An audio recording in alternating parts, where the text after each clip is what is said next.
Good morning, student Hakol. Welcome back to my YouTube channel MR Dex.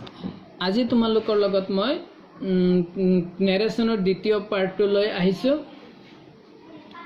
যোৱা ক্লাছটোক তোমালোকক মই নেৰেশনৰ বিষয়ে পঢ়াইছিলো। আজি আকৌ সেই নেৰেশনৰ বিষয়টোৱে পঢ়াম, যেহেতু নেৰেশনৰ বিষয়টো এক বহুত দীঘলীয়া টপিকস। এটা ভিডিঅ'ত কমপ্লিট কৰিব নোৱাৰো। ভিডিঅ'টো বহুত ডাঙৰ হৈ যায় আৰু ডাঙৰ ভিডিঅ' হলে চাবলৈও কষ্ট হয় আৰু মনত ৰাখিবলৈ কষ্ট হয়। গতিকে মই এতিয়া আৰু আজি ভিডিঅ'টো লৈ আহিছো। আজি ভিডিঅ'টোৰ বিষয়বস্তু হ'ল যে নেৰেশনে হয় উক্তি, অসমীয়াক আমি ইয়াক কি বুলি কওঁ, উক্তি।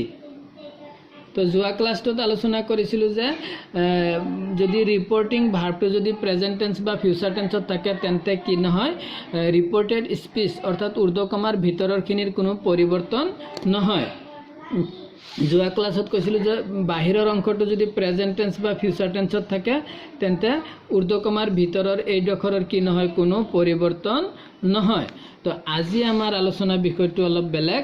আজিৰ আলোচনাৰ বিষয়টো চোৱা, যদি ৰিপৰ্টিং ভাৰ্ব মনত আছেনে, ঊৰ্ধ্বকমাৰ বাহিৰত যিখিনি থাকে, ৰিপৰ্টিং ভাৰ্বটো পাষ্ট টেন্সত থাকিলে, ৰিপৰ্টিং ভাৰ্বটো যদি পাষ্ট টেন্সত থাকে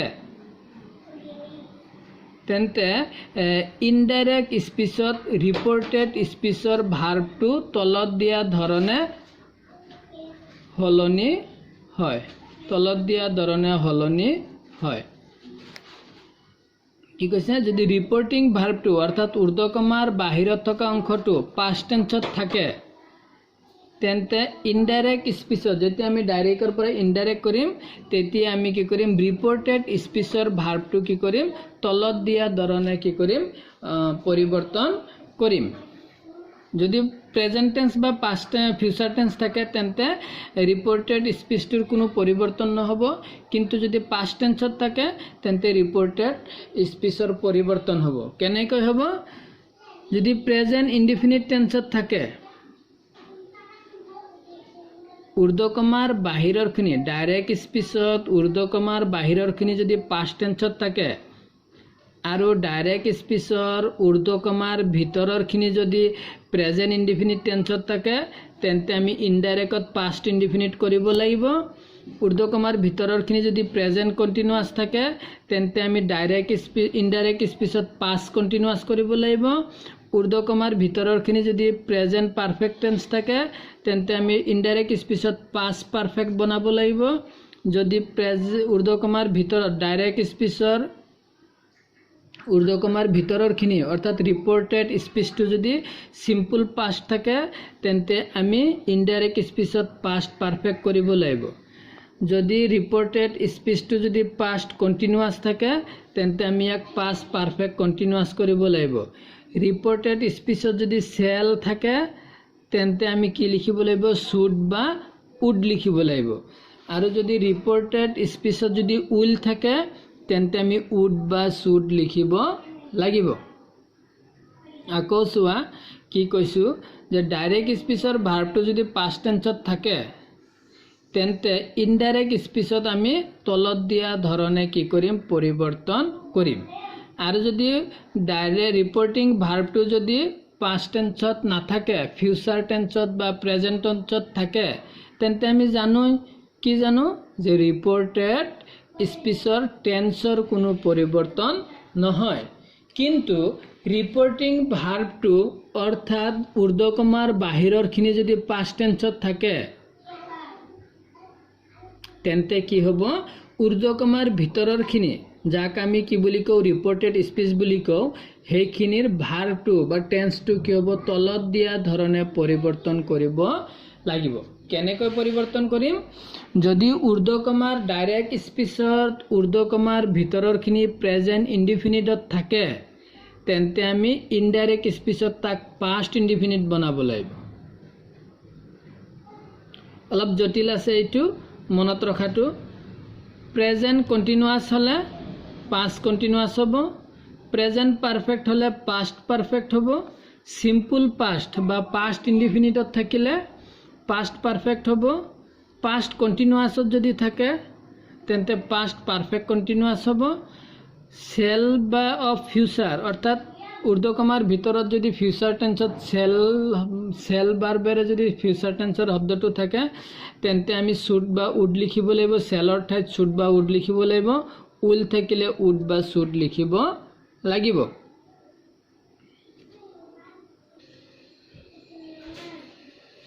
এই কাগজটোৰ তলত আৰু এটা নিয়ম আছে। এই নিয়মটো আমি পিছত আলোচনা কৰিম, সেইকাৰণে মই ঢাকি থৈছোঁ। এই নিয়মটো এতিয়া দি দিলে তোমালোকৰ খেলি মেলি লাগি যাব, সেইকাৰণে এই নিয়মটো মই পিছত দিম। এতিয়া আমি আগৰ ওপৰত যে আলোচনা কৰি আহিলোঁ যে প্ৰেজেণ্ট ইনভাৰ্ট ৰিপৰ্টিং ভাৰ্বটো যদি পাষ্ট টেন্সত হয় তেন্তে ৰিপৰ্টেড স্পেচবোৰ কোনটো টেন্সত থাকিলে কোনটো টেন্সত নিব লাগিব সেই বিষয়ে আমি আলোচনা কৰিছোঁ। এতিয়া আমি এক্সাম্পলেৰে চাওঁ। ইয়াত চোৱা, ৰাম এক নম্বৰত আছে ৰাম সেড। ৰাম সেড, ৰামে কৈছিল। যেহেতু এইখিনি পাষ্ট টেন্সত আছে, আমি কৈছিলোঁ নহয় আগত যে ৰিপৰ্টেড ভাৰ্বটো যদি পাষ্ট টেন্সত থাকে তেন্তে ৰিপৰ্টেড স্পীচখিনি আমি পৰিৱৰ্তন কৰিব লাগিব, আৰু যদি এইখিনি প্ৰেজেণ্ট টেন্স বা ফিউচাৰ টেন্সত থাকে তেন্তে এইডোখৰৰ টেন্সৰ পৰিৱৰ্তন নহয়। যেহেতু এইখিনি পাষ্ট টেন্সত আছে গতিকে আমি এইটো পৰিৱৰ্তন কৰিব লাগিব। ৰাম সেড, আমি জানো এইখিনি পাষ্ট টেন্সত আছে। ৰামে কৈছিল, কি কৈছিল? আই গ টু স্কুল, মই স্কুললৈ যাওঁ। আই গ টু স্কুল, মই স্কুললৈ যাওঁ। এতিয়া এইখিনি পাষ্ট টেন্সত আছে গতিকে এইখিনি আমি পৰিৱৰ্তন কৰিব লাগিব। তো পৰিৱৰ্তন কৰিব হ'লে কোনটো টেন্সত যাব? আই গ টু স্কুল, যোৱা এইখিনি প্ৰেজেণ্ট টেন্সত আছে, প্ৰেজেণ্ট ইনডিফিনিট। আই গ টু স্কুল, মই স্কুললৈ যাওঁ, প্ৰেজেণ্ট ইনডিফিনিট টেন্সত আছে। গতিকে আমি আগত আলোচনা কৰিছিলোঁ, কি আলোচনা কৰিছিলোঁ যে প্ৰেজেণ্ট ইনডিফিনিট হ'লে কি টেন্স হ'ব? পাষ্ট ইনডিফিনিট হ'ব। প্ৰেজেণ্ট ইনডিফিনিট হ'লে পাষ্ট ইনডিফিনিট হ'ব। গতিকে ইয়াত আছে প্ৰেজেণ্ট ইনডিফিনিট, গতিকে ইয়াক আমি পাষ্ট ইনডিফিনিট বনাব লাগিব। তে আই গ টু স্কুল, এইটো পাষ্ট ইনডিফিনিট কৰিলে কি হ'ব? গোৰ ঠাইত ৱেণ্ট হ'ব, নহয় জানো? ভাৰ্বটো ৱেণ্ট হৈ যাব। তো আমি কৰোঁ ৰাম সেড, এইডোখৰ একে থাকিব। Ram said, Ram said. তাৰপিছত কি হ'ব? যিহেতু কমা এটা আছে গতিকে ডেট আহিব। Ram said date. আই আছে, আই হ'লে হি হ'ব। Ram said that he. তাৰপিছত গো আছে, গো পাষ্ট টেন্স কৰিলে কি হ'ব? Went, he went to school. একেবাৰে easy. Ram said that he went to school, এইটো প্ৰেজেণ্ট টেন্স ইনডিফিনিট হ'লে পাষ্ট ইনডিফিনিট হ'ব। প্ৰেজেণ্ট কণ্টিনিউৱাছ হ'লে পাষ্ট কণ্টিনিউৱাছ হ'ব। প্ৰেজেণ্ট পাৰফেক্ট হ'লে পাষ্ট পাৰফেক্ট হ'ব। চিম্পল পাষ্ট বা পাষ্ট ইনডিফিনিট হ'লে পাষ্ট পাৰফেক্ট হ'ব। পাষ্ট কণ্টিনিউৱাছ হ'লে পাষ্ট পাৰফেক্ট কণ্টিনিউৱাছ হ'ব। সেল্ফ থাকিলে শুড বা উড হ'ব। উইল থাকিলে সেই একে শুড বা উড হ'ব। 2 নম্বৰটো চাওঁ, হি সেড। হি সেড, এইখিনিও চোৱা পাষ্ট টেন্সতে আছে। হি সেড, তো এইডোখৰ পাষ্ট টেন্সত আছে। Reporting speech, reporting verb. Reporting ভাৰ্বটো পাষ্ট টেন্সত থাকিলে ৰিপৰ্টেড স্পীচটো আমি চেঞ্জ কৰিব লাগিব। I am doing it, I am doing it, চোৱা এইটো প্ৰেজেণ্ট কণ্টিনিউৱাছত আছে। আই এম ডুইং ইট, এইটো প্ৰেজেণ্ট কণ্টিনিউৱাছ টেন্সত আছে। আগত আমি চাইছিলোঁ যে প্ৰেজেণ্ট কণ্টিনিউৱাছ টেন্স হ'লে কি হয়? পাষ্ট কণ্টিনিউৱাছ হ'ব। গতিকে এইডোখৰ আমি পাষ্ট কণ্টিনিউৱাছ টেন্সত পৰিৱৰ্তন কৰিব লাগিব। হি সেড একে থাকিব। হি সেড, ইয়াত কমা আছিলে, কমাৰ পৰিৱৰ্তন আমি ইয়াত এটা ডেট বহাম। হি সেড ডেট, কমাৰ সলনি ডেট হ'ব। He said date. তাৰপিছত আই আছে, আইটো হি হৈ যাব। হি পাষ্ট কণ্টিনিউৱাছত হ'লে, প্ৰেজেণ্ট কণ্টিনিউৱাছ আছে, পাষ্ট কণ্টিনিউৱাছ, গতিকে ৱাজ আহিব। He was doing it. He said that he was doing it. তাৰপিছৰ বাক্যটো চাওঁ, Rahim said. Reporting verb, reporting ভাৰ্বটো পাষ্ট টেন্সত আছে। হি ছাবজেক্ট তাৰপিছত ভাৰ্ব, গতিকে পাষ্ট টেন্সত আছে। He said I have done it. I have আছে, ভাৰ্বৰ পাষ্ট পাৰ্টিচিপল আছে, গতিকে হেভ থাকিলে আৰু পাষ্ট পাৰ্টিচিপল থাকিলে আমি জানো প্ৰেজেণ্ট পাৰফেক্ট টেন্স হয়। তো প্ৰেজেণ্ট পাৰফেক্ট হ'লে কি হ'ব পাষ্ট পাৰফেক্ট হ'ব আগত নিয়মটো লিখালো যে ৰিপৰ্টেড স্পীচটো যদি প্ৰেজেণ্ট পাৰফেক্ট হয় তেন্তে past perfect direct speech indirect স্পীচত পাষ্ট পাৰফেক্ট হ'ব গতিকে এইডোখৰ একে থাকিব ৰহিম চেড হ'ব কমা আছে কমাৰ হলনি কি হ'ব ডেট আহিব ৰহিম চেড ডেট তাৰপিছত আই আছে আইটো হি হৈ যাব হি তাৰপিছত পাষ্ট পাৰফেক্টত হেড আহিব হেড ভাৰ্বটো থাৰ্ড ফৰ্ম হ'ব done it Rahim said that he had done it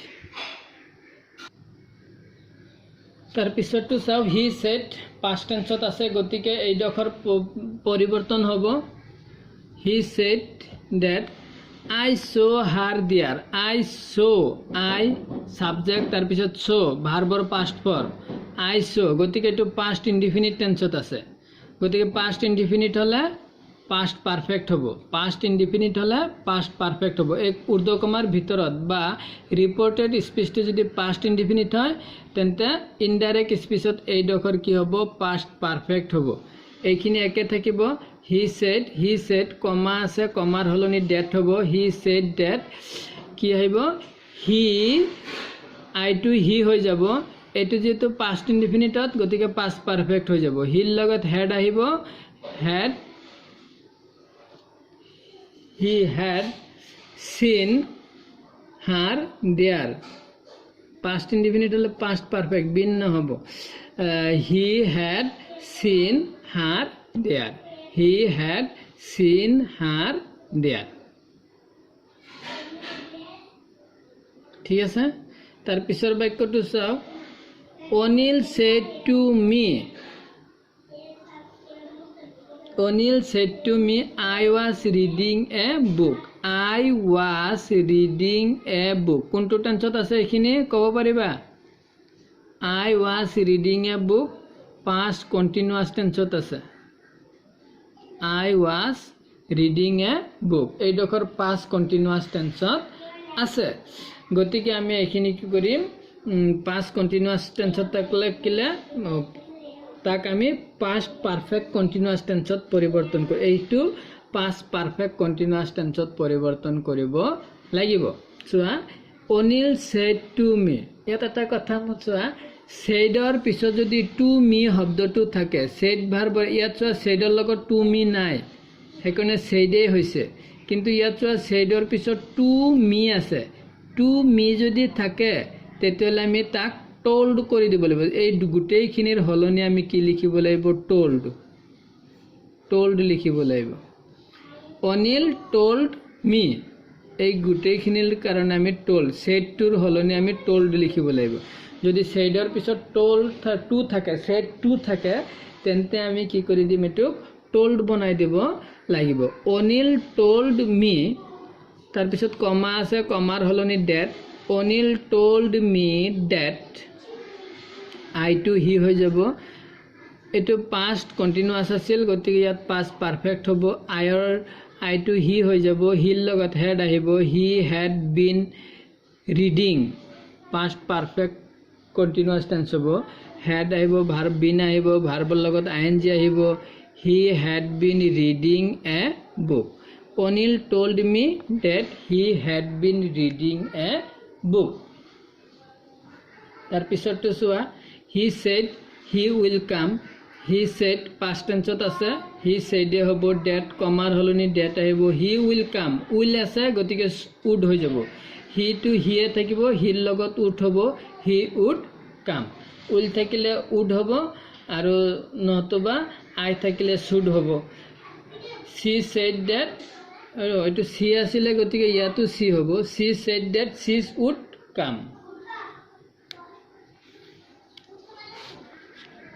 okay clear তার পিছত চয়া যে ঢাকি থৈছিলো ঢাকি থোৱা এৰিখিনি চোৱা মনত ৰাখিবা ৰিপৰ্টেড স্পীচ টু এ ইউনিভাৰ্সেল ট্ৰুথ তোমালোকক আগত আলোচনা কৰিছো ইউনিভাৰ্সেল ট্ৰুথ চিৰ সত্য হেবোৰ বস্তু যিবোৰ বস্তু কেতিয়াও আৰু মিছা নহয় বেলি পূবফালে উদয় হয় মানুহ মৰণশীল বেলি পশ্চিম ফালে মাল যাব গাখীৰ বগা কয়লা কলা এইবোৰ হল ইউনিভাৰ্সেল ট্ৰুথ এই ইউনিভাৰ্সেল ট্ৰুথ আৰু হেবিচুৱেল একশ্যন অভ্যাসগত কাম যদি বুজায় মই খাওঁ মই লিখোঁ মই পঢ়োঁ দেউতাই কাম কৰে প্ৰধান শিক্ষকে ইংৰাজী শিকায় এইবোৰ হ'ল হেবিচুৱেল একশ্যন এই হেবিচুৱেল একশ্যন হয় যদি আৰু যদি ইউনিভাৰ্চেল ট্ৰুথ হয় চিৰন্তন সত্য আৰু অভ্যাসগত বুজায় তেনেহ'লে ৰিপৰ্টিং ভাৰ্বটো পাষ্ট টেন্সত থাকিলেও এই আগৰ ডখৰটো পাষ্ট টেন্সত থাকিলেও এই ভিতৰৰখিনিৰ কি নহ'ব পৰিৱৰ্তন নহ'ব কেতিয়া নহ'ব যদি ৰিপৰ্টেড স্পীচটোৱে ঊৰ্ধ্বকমাৰ ভিতৰত থকা বাক্যখিনিয়ে যদি চিৰ সত্য বা অভ্যাসগত কাম বুজায় তেতিয়াহ'লে ঊৰ্ধ্বকমাৰ বাহিৰৰখিনি পাষ্ট টেন্সত থাকিলেও এই পিছৰ ডখৰৰ কি নহয় পৰিৱৰ্তন নহয় বুজি পাইছে আগত আমি আলোচনা কৰিছিলোঁ যে ঊৰ্ধ্বকমাৰ বাহিৰৰখিনি অৰ্থাৎ ৰিপৰ্টিং ভাৰ্বটো যদি পাষ্ট টেন্সত থাকে তেন্তে ঊৰ্ধ্বকমাৰ ভিতৰৰখিনি পৰিৱৰ্তন হয় কেনেকৈ দৰে পৰিৱৰ্তন হয় এই এনেকুৱা প্ৰেজেন্ট থাকিলে এনেকুৱা প্ৰেজেন্ট কন্টিনিউয়াছ হ'লে পাষ্ট কন্টিনিউয়াছ এনেকুৱা ধৰণে কি হ'ব পৰিৱৰ্তন হ'ব ইয়াত কৈছে যে ঊৰ্ধ্বকমাৰ ভিতৰৰখিনি ইউনিভাৰ্চেল ট্ৰুথ বা চিৰন্তন সত্য অভ্যাসগত বা চিৰন্তন সত্য যদি হয় ঊৰ্ধ্বকমাৰ ভিতৰৰখিনি তেনেহ'লে ঊৰ্ধ্বকমাৰ বাহিৰৰখিনি পাষ্ট টেন্সত থাকিলেও ঊৰ্ধ্বকমাৰ ভিতৰৰখিনি পৰিৱৰ্তন নহয় আগত আমি নিয়মটোত পঢ়িছিলোঁ যে ঊৰ্ধ্বকমাৰ বাহিৰৰখিনি অৰ্থাৎ ৰিপৰ্টিং ভাৰ্বটো যদি পাষ্ট টেন্সত থাকে তেন্তে ৰিপৰ্টেড স্পীচটো অৰ্থাৎ ঊৰ্ধ্বকমাৰ ভিতৰৰখিনি পৰিৱৰ্তন হৈ যাব ইয়াত আকৌ কৈছে যে ঊৰ্ধ্বকমাৰ বাহিৰৰখিনি পাষ্ট টেন্সত থাকিলেও অৰ্থাৎ ৰিপৰ্টিং ভাৰ্বটো পাষ্ট টেন্সত থাকিলেও ঊৰ্ধ্বকমাৰ ভিতৰৰখিনি ৰিপৰ্টেড স্পীচটোৱে যদি চিৰন্তন সত্য বা অভ্যাসগত বুজায় তেন্তে তাৰ পৰিৱৰ্তন নহয় এইখিনি মই ইয়াত লিখি দিছিলোঁ তোমালোকে এইখিনি মই যেনেকৈ বুজাই আছোঁ তেনেকৈ এইখিনিৰ পিছত লিখিবা আৰু এতিয়া আমি এটা উদাহৰণ আলোচনা কৰিম চোৱা হি সেড এইখিনি চোৱা পাষ্ট টেন্সত আছে হি সেড তেওঁ কৈছিল পাষ্ট টেন্সত আছে গতিকে এইখিনি পৰিৱৰ্তন হ'ব লাগে কিন্তু মেন ইজ মৰ্টেল ইয়াত চোৱা মানুহ মৰণশীল এইটো এটা চিৰ সত্য কথা এইটো কোনেও নুই কৰিব নোৱাৰিব মানুহ মৰিবই যদি এনেকুৱা চিৰ সত্য থাকে তেন্তে এইখিনি পাষ্ট টেন্সত থাকিলেও এই ডখৰৰ কি নহ'ব পৰিৱৰ্তন নহ'ব সেইকাৰণে কি হ'ব হি সেড কমাৰ সলনি কমাটো আহিব ডেট মেন ইজ মৰ্টেল একেবাৰে একে আছে মেন ইজ মৰ্টেল যেহেতু এইটো অভ্যাস বুজায় চিৰন্তন সত্য বুজাইছে চিৰন্তন সত্য থাকিলে এইখিনি পাষ্ট টেন্সত থাকিলেও এই ডখৰৰ পৰিৱৰ্তন নহয় বাৰে বাৰে কৈছোঁ মনোযোগেৰে চাবা হি সেড তেওঁ কৈছিল পাষ্ট টেন্সত আছে গতিকে এই ডখৰ পৰিৱৰ্তন হ'ব লাগে কিন্তু পৰিৱৰ্তন নহ'ব কিয় নহ'ব honesty is the best policy এইটো এটা চিৰ সত্য honesty is the best policy যে নম্ৰতাই উত্তম কৌশল বা ভদ্ৰতাই উত্তম কৌশল best policy honesty is the best policy যদি পাষ্ট টেন্সত আছে ৰিপৰ্টিং ভাৰ্বটো পাষ্ট টেন্সত আছে গতিকে এই ডখৰ পৰিৱৰ্তন হ'ব লাগিছিল কিন্তু এই ডখৰ কি নহ'ব পৰিৱৰ্তন নহ'ব কিয় নহ'ব এইখিনিয়ে চিৰন্তন সত্য বুজাইছে এটা honesty is the best policy গতিকে এইটো যেনেকৈ আছে তেনেকৈয়ে থাকিব he said that honesty is the best policy হ'ব আজিৰ ক্লাছটো ইমানতে এতিয়া তোমালোকক মই হোমৱৰ্ক দিছোঁ হোমৱৰ্কখিনি কৰিবা হোমৱৰ্কখিনি কি আছে Ram said I killed a tiger এক ডাইৰেক্টত আছে ইনডাইৰেক্ট কৰিবা Rahim said I am reading সি সেড আই ৰিডছ বুক মনত ৰাখিবা ইয়াত কিবা এটা কথা আছে ৰহিম সি said I reads book He said, I have done the work. She said, I was reading. She said, I will eat mango. এই হোমৱৰ্কখিনি তোমালোকে মোক কৰি দিবা 4 নম্বৰটো চোৱা দেখা পোৱা নাই মই আকৌ দেখুৱাই দিছোঁ 1 নম্বৰটো আছিল Ram said, I killed a tiger. Rohim said, I am reading. She said, I read book. ইয়াত কিবা এটা কথা আছে চাবা. She said, I have done the work. She said, I was reading. He said, I will eat mango. গতিকে এই হোমৱৰ্কখিনি কৰি তোমালোকে মোক দিবা, কমেণ্ট বক্সতো দিবা, আৰু মোৰ স্কুলৰ 9-10ৰ ষ্টুডেণ্টসকলে মোক হোৱাটছআপত কৰি দিবা। তো আজিৰ ক্লাছটো মই ইমানতে সামৰিছোঁ, তেতিয়া তোমালোকে নেক্সট ক্লাছত আকৌ লগ পাম, তাৰে কামনা কৰি ইমানতে সমাপ্ত কৰিছোঁ। থেংক ইউ ভেৰি মাছ। আৰু মোৰ ভিডিঅ'বোৰ ভাল লাগিবই, আৰু তোমালোকে ভিডিঅ'বোৰ কি কৰিবা, শ্বেয়াৰ কৰিবা, কমেণ্ট কৰিবা, লাইক কৰিবা, আৰু ভিডিঅ'বোৰ স্কিপ কৰি নাচাবা।